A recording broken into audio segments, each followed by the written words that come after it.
Hello, Flickering Myth family, and all you Gotham City residents out there. My name is EJ Marino, and we have a new review. Well, we're actually going to be jumping into the Batman, but all the spoilers. Yes, in this video, we will be talking about the 5 major talking points, but this time filled with all the spoilers, all the stuff I wanted to talk about in my first review. Oh boy, so if you've not seen the Batman yet, turn away because we will be diving into all the goodness from this new DC film. As a quick recap to start this off, if you missed my Batman review, you can find it out up here. I absolutely adore the movie. I gave it a perfect score, an absolute masterpiece, and to me, the best Batman film we've had yet. Is it the best DC movie ever? No, there's a lot of people fighting for that title. There's a lot of great DC films out there, but as a pure Batman experience, I thought this was so impressive, so needed. Robert Pattinson was a joy. The villains, they're so fun, so detailed. I loved things like the Gordon-Bruce Bat relationship. All of that was just so fun to dive into. I've never had a fulfilling DC experience quite like this. I'm a hardcore Snyder fan. I love me some BVS. I love the Snyder Cut. These are movies I absolutely enjoy, but as a big Batman fan, I've always wanted him to have his own little moment. Look, the Dark Knight movies are great. Nolan really created something very strong there, but they feel more like Christopher Nolan movies than straight up Batman graphic novels or comic books brought to life. Matt Reeves, he brought those to life. He gave me Year One. He gave me a little bit of Hush, a little bit of The Long Halloween. All of that stuff is mixed in here to make a very different, a very interesting DC experience, and I am so happy about it. Now, enough of this little recap, let's just get into what we're really here for. We're going to be diving into 5 major talking points. Let's get into the first one right now. So one of the biggest things that actually surprised me from this film was a reveal later on in the film. Carmine Falcone is Selina Kyle's father. Whoa.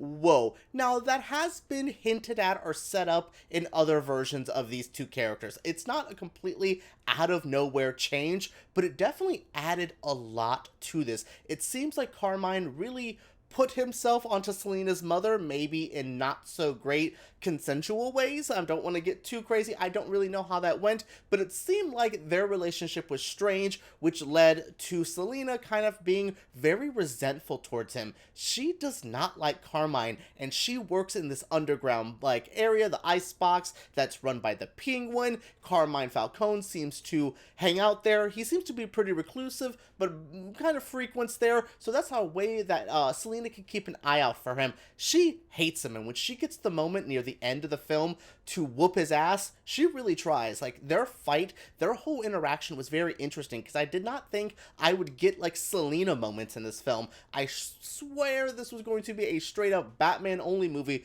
but the Falcone stuff, the stuff with Selina, really added little layers to this. It really helped out flesh out the overall world of Gotham.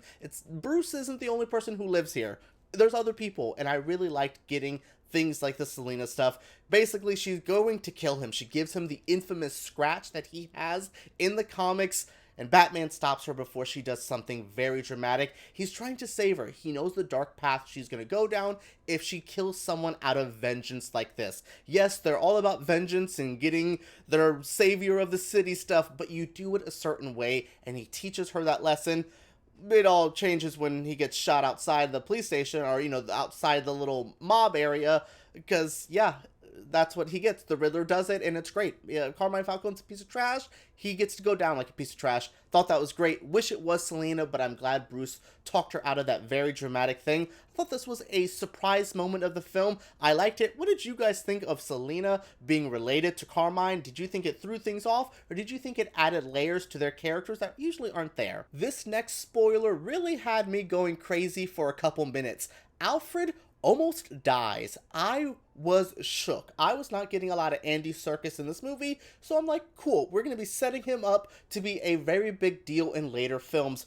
But oh my god, when he opens up a card that was sent by the Riddler that is meant for Bruce and he blows up, the way the scene is structured, that's already happened by the time Bruce has figured it out and he's calling the Wayne Manor and it's already too late. That was such a compelling scene. I really thought we lost Alfred here. I loved Andy Serkis and I'm like, yo, are we really doing this? Whoa, this is changing up so much stuff. So in my head, in a couple minutes that I was just like, okay, cool, so Lucius is going to be coming because that's who's going to be the father figure mentor and all things like that. Whoa, yeah, I was really blown away. It seems like he's okay, he will live. Him and Bruce have a really good heart-to-heart moment. I liked the Alfred-Bruce relationship. He wasn't the usual father figure. He seems like a caretaker. He seems like a person who's been there for Bruce, but not trying to replace what Thomas was. Maybe because Thomas wasn't a great person. That could be a reason. Yeah, I really liked their dynamic, but I was really shook that he could have possibly gone. I did not think they were going to do something that bold, but they almost did. The next part, again, is kind of set up in the comics and other, like, mediums of Batman, but I really like that they included it here. So Martha is in Arkham. Oh boy, she has attachments to the famous families in Gotham City. I wonder if that's going to lead to a court of owls? Who knows? Who knows? Yeah, I'm really excited for that. But Martha being in Arkham seems to be a interesting thing because it really ties in the Wayne and the Arkham family. When we start sending people to Arkham Asylum, Bruce is going to have to see his mother's maiden name there every time. So her backstory, we don't get too much of the Waynes. We don't see their murder, thank God. I love me some Snyder, but I did not need to see that slow-mo kill.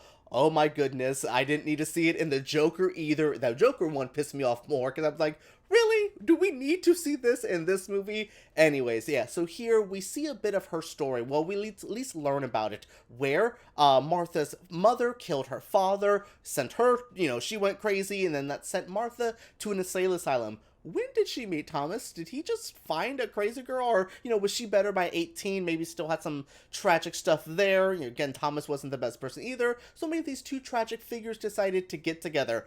Definitely really surprised that they've added these layers to the Waynes. Not just with Thomas Wayne being a bit corrupt, working for some people, getting that journalist killed. All of that stuff to keep the Martha stuff hidden. Yeah, all of that was dirty, but I'm really curious of what they're going to do with Martha.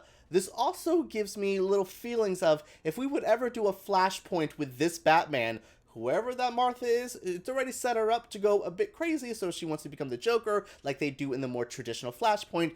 That would be dope. They set it up here just enough. Again, that's what I like about this film is, as a DC fan, you start hearing what they're doing and going, you could have a lot of fun with this universe, and I hope they do eventually. I love what they've offered, but I think they can do way more with what they've set up in this one film. One of my favorite parts of this film is the Riddler kind of wins. It's strange. He gets arrested, and yeah, I'm like, okay, cool, but like his plan is not over. He breaks the seawalls, he floods Gotham, he has shaken the Batman to his core. The Batman swore he knew what things were going to be, he had his game plan, and the Riddler said, bitch, we about to get into all of this craziness, and he really takes him down a path. I like that the Riddler actually left an impression on our Bruce and our Batman. He just basically, he marked him. I always think of Bruce as a very scarred person, and he left a scar on him with what he did here. His attack was brutal. The way he got people killed in that kind of 4chan, gross, incelly kind of thing he did, yeah, really creeped out by his plan, but that was fairly successful. They got everyone into Gotham Square Garden to do the flood craziness with the shootout and all that stuff. Yeah, I was like, Riddler got some stuff done, and he's still alive, which again, Batman usually doesn't kill his villains. Maybe the biggest issue. I'm sorry, I know Batman does not kill. A couple of these people need to get capped a couple times, and Riddler, as crazy as he is, he's definitely one of them. Him just sitting in a jail cell possibly next to someone even crazier than him. We will talk about that. Yeah, no, I am definitely intrigued by that. I just like that the Riddler, he made a lasting impression on me. Not only was he great throughout the film, Paul Dano did a great performance, but he really stung the Batman, and we have not seen a villain really take it to Batman like this in this kind of medium. The Joker, he played the game, but he never really got under the skin.